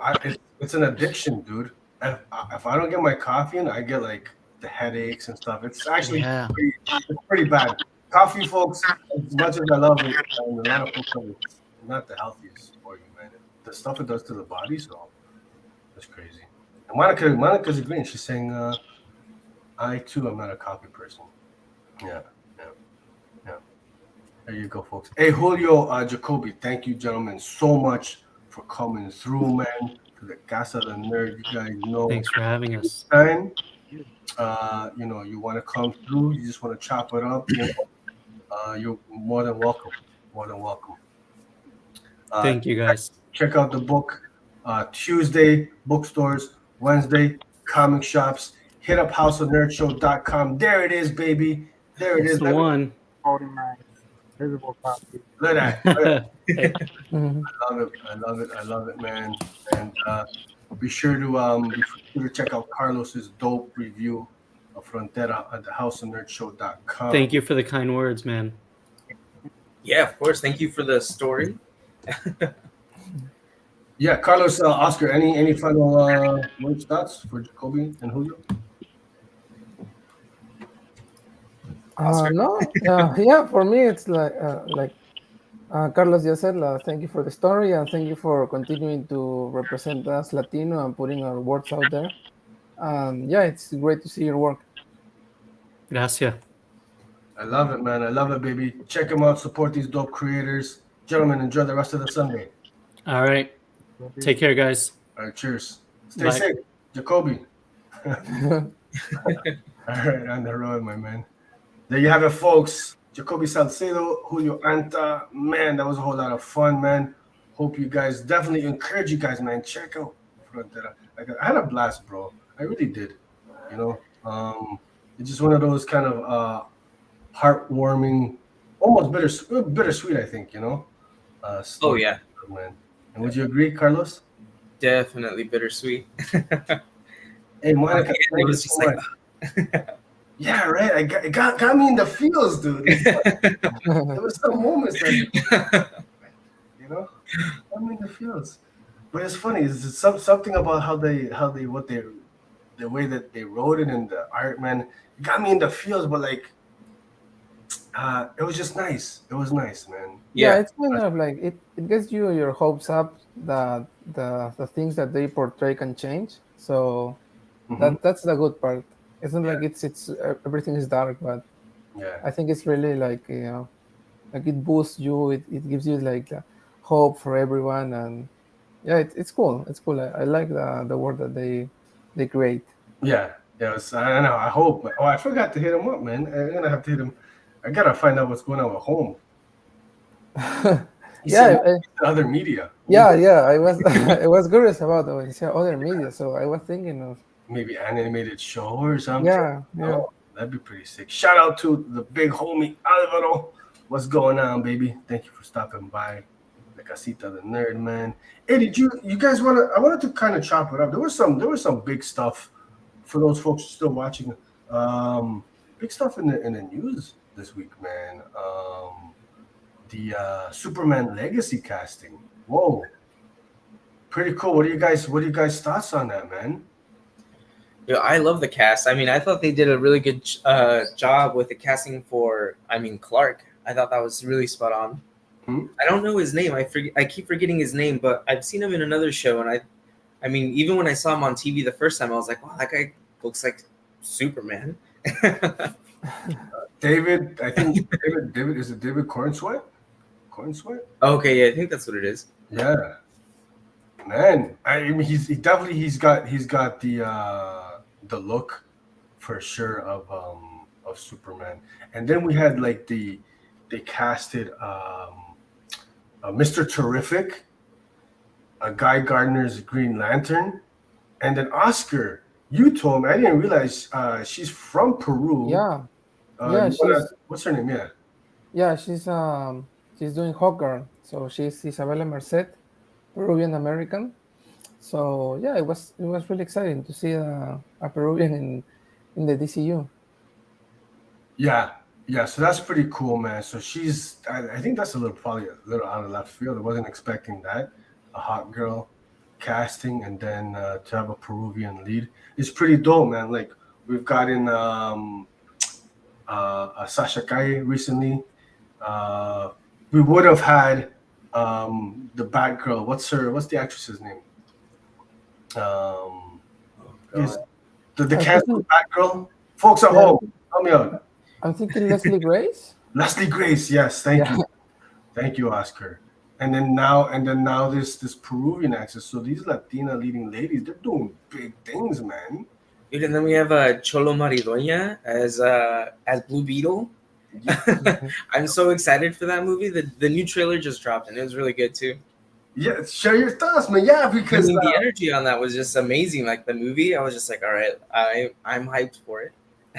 definitely, the trailers looks great, and I think what's cool is like Gunn has confirmed that Blue Beetle will continue in the new DCU, right? Because like they're basically rebooting all the DC movies, right? yeah, So he's one of the very few characters that they're gonna bring forward, which I think is great. You want to hear that.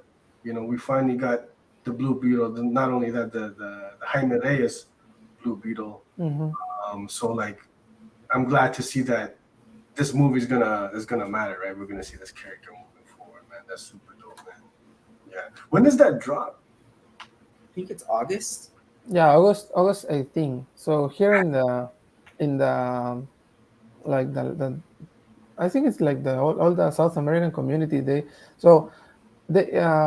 He had this video saying that he can promote the movie with all the strikes and all of that. So the fans have taken over the promotion, and at least in Spanish TikTok, you see everything. Like every video, there's a comment saying Blue Beetle only cinemas August 18.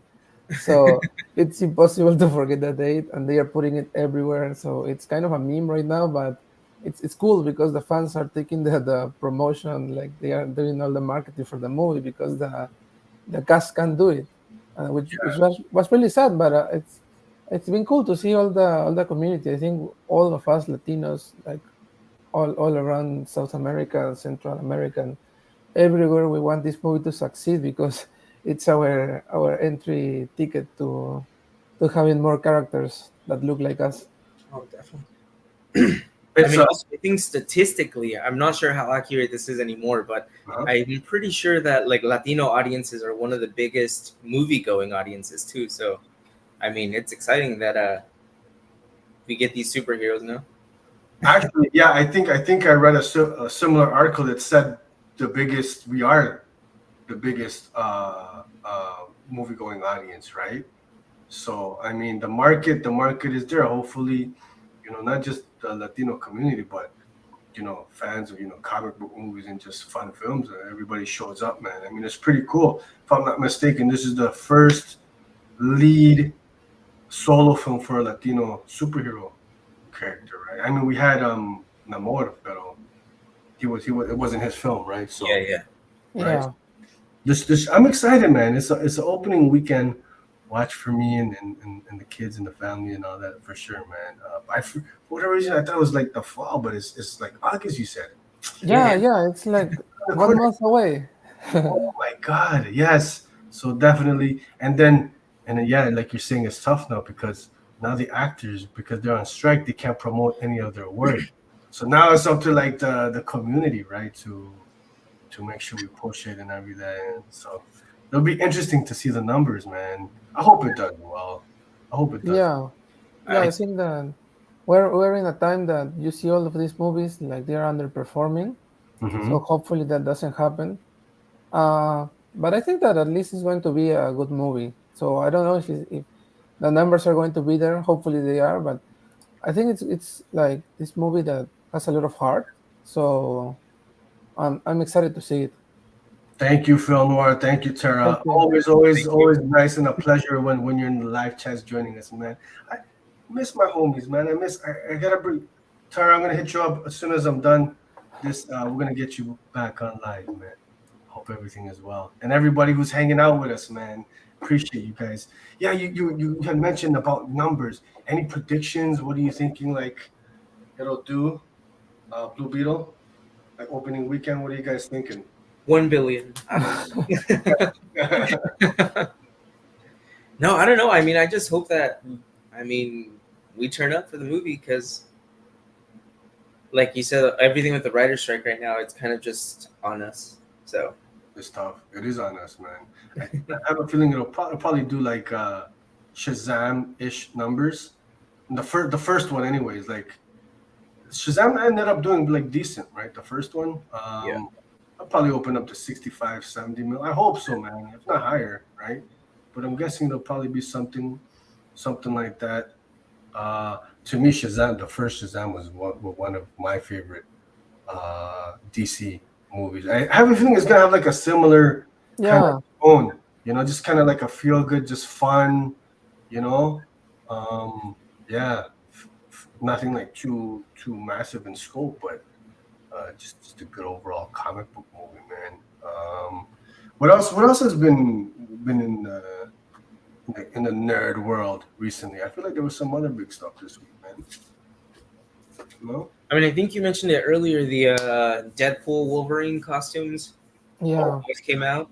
let me see if I Probably can. like the most comic accurate Wolverine costume we've gotten. So that Are you was, digging it? yeah, I'm liking it. Let me see. Let me see if I can pull up those images here. You guys talk amongst yourselves here. I know a lot of people were giving it some guff because of the sleeves, but I Oh, also read that Hugh Jackman is like prone to getting skin cancer. So I don't know how true that is. So I think they had to keep the sleeves on just to kind of protect his skin. oh, really? Eh? Yeah, so I read something about that, but Yeah, it's true that I think he had skin cancer. So, but what is not what I at least I thought it was a rumor that that's the reason. I think it was just like the logical conclusion. So, but it's true that he had the skin cancer and probably is prone to getting it. But Oh, wow. but yeah, so for me it's like a creative decision, maybe. I don't know. I love it. I love it. I didn't even think about like the whole sleeveless thing. I just saw like they did a great job with the blue and gold, right? And I know some folks they're saying, "Oh, but we're missing the helmet." I think even if it's just like this, there's no helmet, no mask. I think this works, man. I think it's perfect, dude. yeah, I'm Yeah, liking it. yeah. It's very like Deadpool-esque, right? Armor-ish and stuff. And I think somehow they nailed it because this was not an easy costume to pull off, man. But I mean, for us, this is I grew up with the yellow and the blue, right? So nerd dream come true, man. I'm excited. This one is dropping soon too, no? At the end of the year, or is it next year? I'm not I sure don't actually know. on the release date. Yeah. Yeah, and with all that's happening with the strikes, I think that all of these projects may be pushed Oh, at least a few months. yeah, yeah, yeah. I'm hyped. Didn't think we'd get him back. Now we got him back, but we got the dope costume, and that looks sick, bro. Yeah, Yeah. So we got the Wolverine. Stranger Things.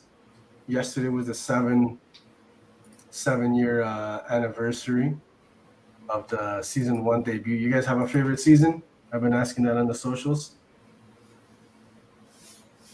Oh God, Mhm.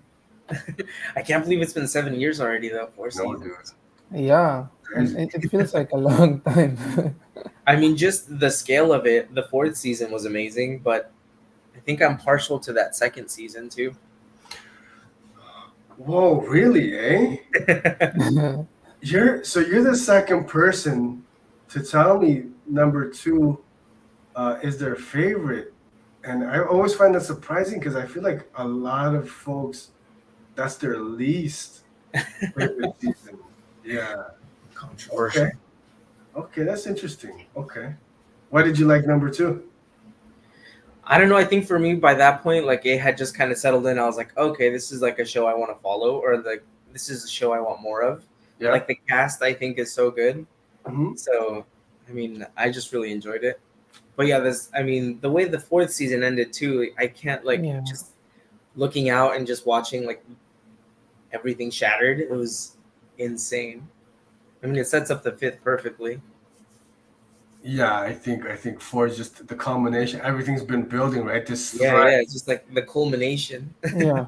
That was so cool. It was honestly, it was very, very dope to see, man. And then you finally, like, you can't hide it no more, right? Because there's always been like, it's been in the background, the threat Hawkins, and then like the newspaper, like the media, like, oh, there's like, but now it's like boom, like the universes are like colliding and stuff, and so like I'm very hyped. I thought season 4 was great.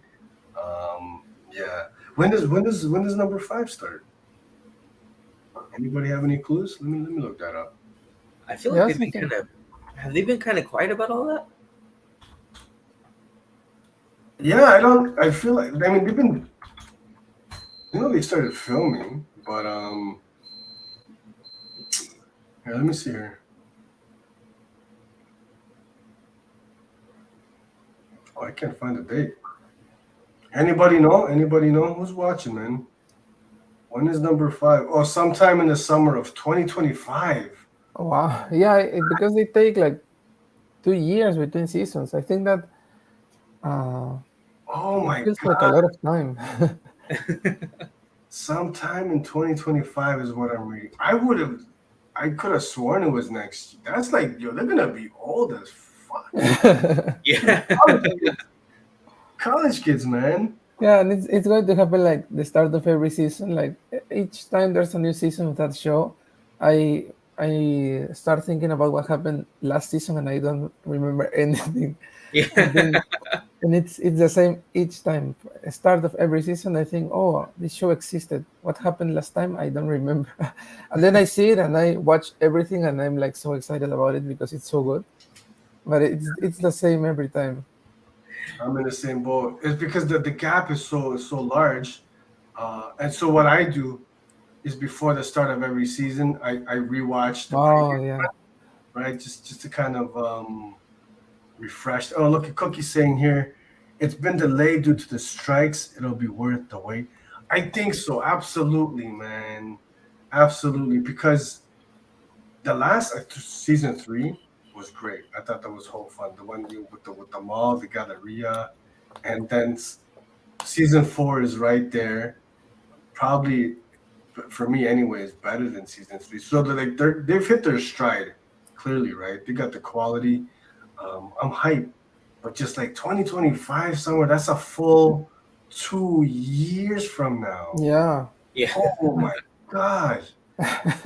And then that's not the final. I think they said there's 2 more, so it's going to be season 6. No, I think 5 is the last one. Oh, is 5 the last one? Yeah, I think 5 is Yeah. the last Oh, one. it is the last one. Oh, okay. Yeah. I'm kind of depressed now. I gotta wait 2 more years. That's wild. Okay, but I absolutely agree with Cookie. It'll be worth the wait, man. It'll be worth the wait. What else? What else is coming out these days? We got Stranger Things. Yeah, man. News. Man. Okay. All right. Gonna have to wait. What am I missing? Anything? Reading, TV? You guys recommend?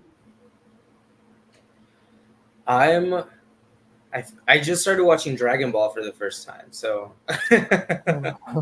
I mean it's old. I know I'm late to the game, but yeah, that's been taking up most of my time right now between work, kind of just reading a little bit here and there. I've just been kind of there's so many episodes. I've just been devoting my time to Dragon Ball. Isn't that like in the hundreds, the episodes? Isn't it Oh, like easy. There's like the original Dragon Ball has like 150 episodes, and then there's Dragon Ball Z, which has like at least that much. So really? yeah, it's a big commitment, but I've been into it. So Yeah, Mhm. you're digging it, eh? but that's it. Okay. Nothing new. Dragon Ball Z. See, I couldn't do that, man. I can't even do if I see like a TV show that's like, anything more than 2 seasons. Yeah. I'm just like, no, forget that. That's I not will the. say this is like the only OG like anime that I've kind of given into. Like One Piece, 1,000 episodes. I'm like, I'm never Oh gonna. yeah. I was like, I'm never gonna do all that. So I was like, at least with Dragon Ball, if I don't want to carry on past Dragon Ball, I will have gotten that story. Okay. So I was like, all right, I'll do that. But Yeah. You know what? I've never gotten into like the anime stuff, man. Never checked out. My kid, a little bit, but I couldn't tell you anything about that world, man. But I know it's super popular, man. It's like probably even bigger than comics and stuff, right? Anime, manga, all that stuff, right? So oh yeah. yeah. Okay. Okay. Man. How about you, Oscar? Anything on top? And the audience too, man. If you guys got any recommendations, because I'm trying to find something new. I feel like kind of watched everything that I wanted to watch. Yeah. Mm. For me, I've been reading a book. So it's this book by one of the actresses of the iCarly show, the one that I think it was big when I was young. So I wanted to read the book. So one of the co-stars of the show, the iCarly Nickelodeon show, wrote this book about her experience doing this, and it's kind of tragic. It was a time of and she also have an kind of an abusive mother, so she tells of all this story about her childhood and her teenage years working as an actress and how does this world works.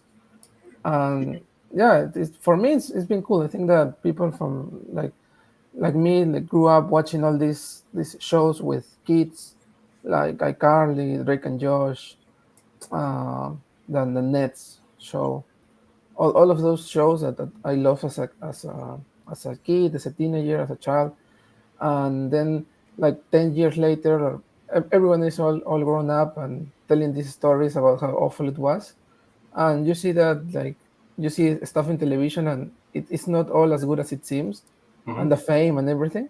So it's been great. It's been great, like reading all of this, like to learn more, to see how this experience was for her. And yeah, I've been having a good time reading it, and she tells it right now from a perspective of someone that has healed, at least to some extent. So it's like it's really sad, but it's also she adds comedy to it because right now she's in a better place. So it's been a fun read. Yeah, I've been reading that. Like yesterday, I had this like trip from LA to here. It was like 6 hours, and I was reading in the car. Oh, so So yeah, to read that. Okay. yeah, Autobiographical. Okay. yeah. So yeah, it's autobiographical. It's called I'm glad my mom died.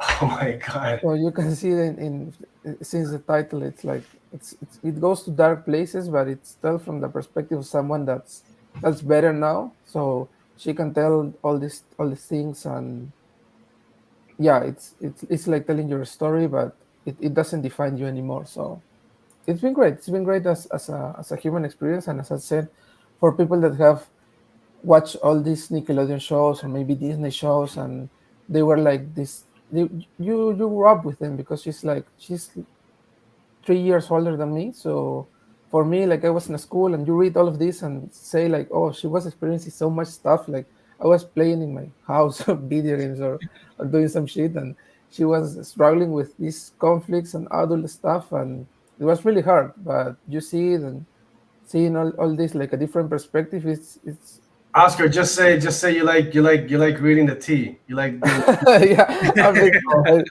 yeah, okay. that's exactly what my girlfriend told me. It's like I haven't read a book that's like 200 or more pages in like 10 years, and I've Yeah, been reading that, and she told me it's like you like the tea, you like that's the okay, gossip, bro. you like. It's okay. We all do at some point. And I want to do a little houseofnerdshow.com check-in. We've had some great content drop this week, some great reviews. We have there you see actually there's your review, Carlos, for Oh Under yeah, the Influence #1 from Mad Cave Studios. You enjoyed that one, yeah? I did. Yeah, yeah. What is Under the Influence about? So it pretty much follows. Oh shit, my alarm is going off. It pretty much just follows like this kid who accidentally creates an online cult. So it's pretty much like he gets investigated by the FBI, and then kind of just the story kind of just kicks off from there.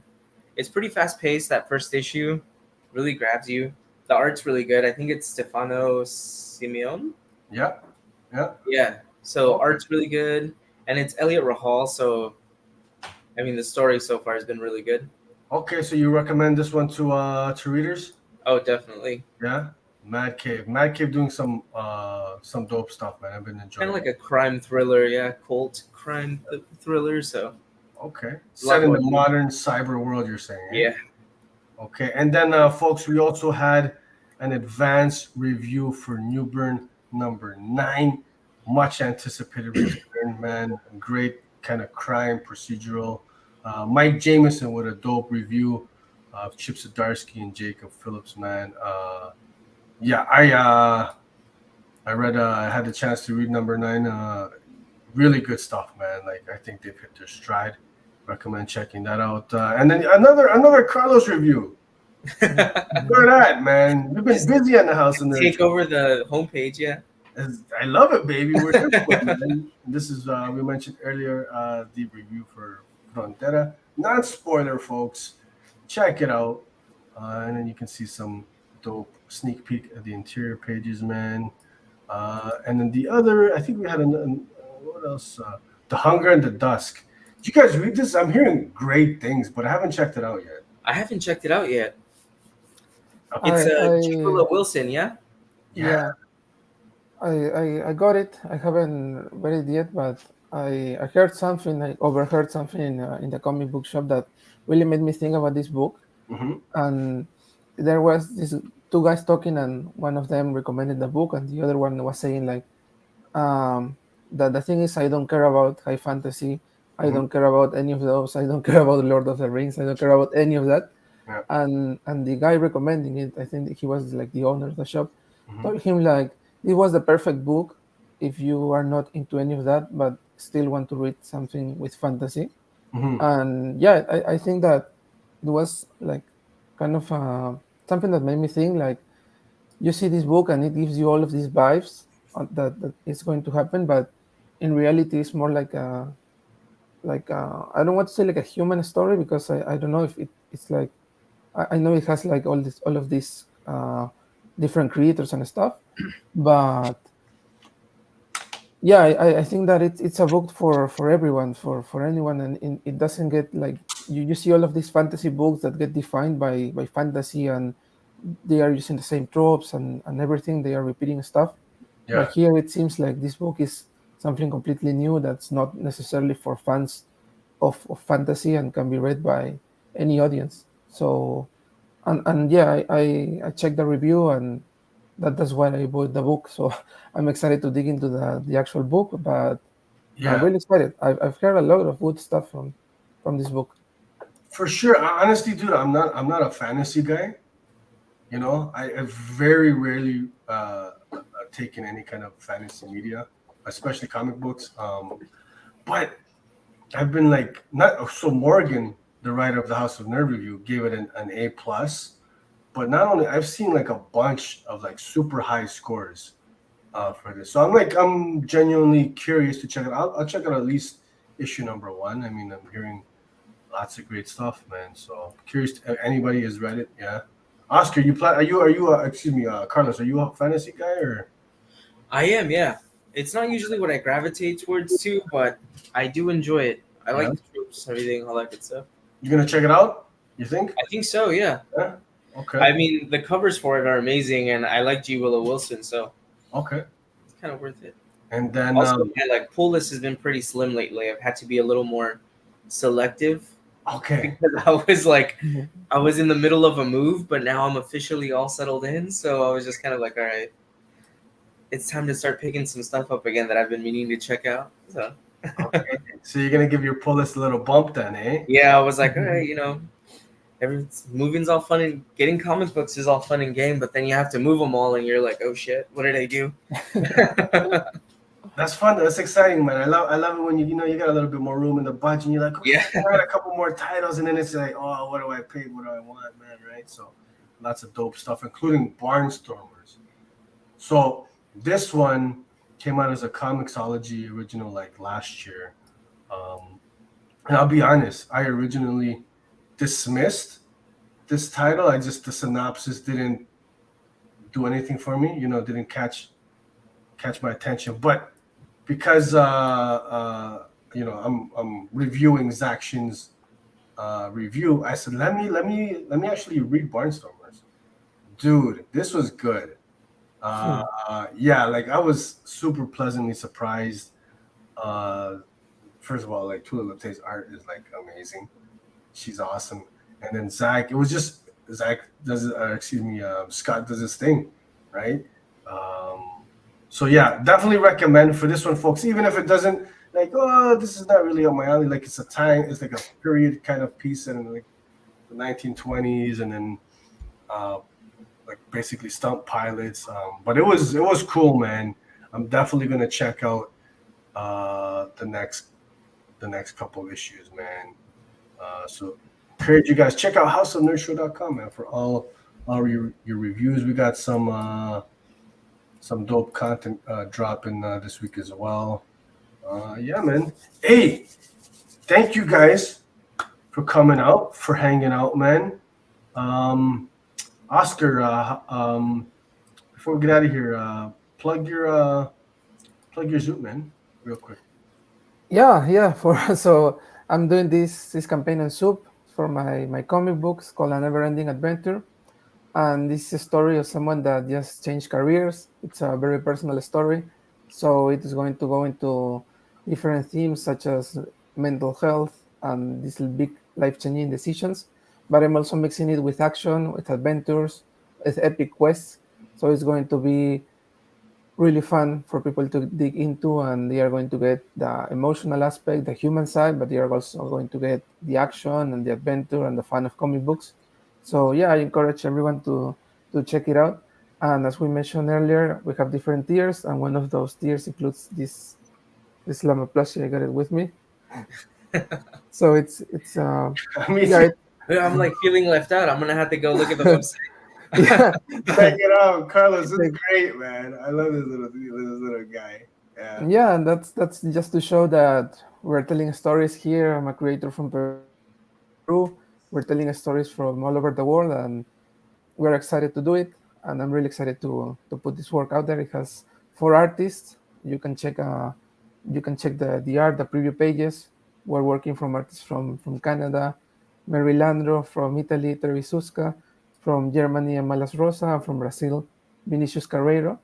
So we're mixing all of these art styles into a story, and yeah, it's really fun. I hope you check it out and Yeah. consider supporting the campaign.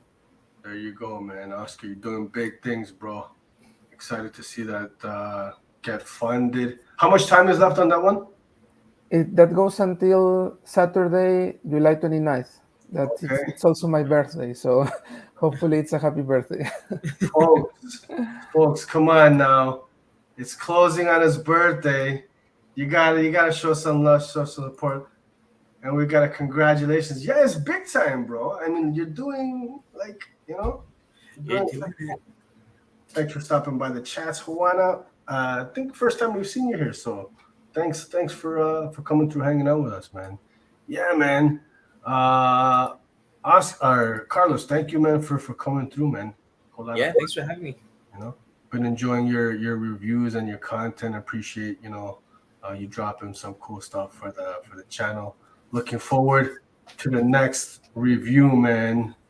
That you've got. Appreciate you guys. Thank you so much for having me. So All right, folks, that's it. Let me hit that outro.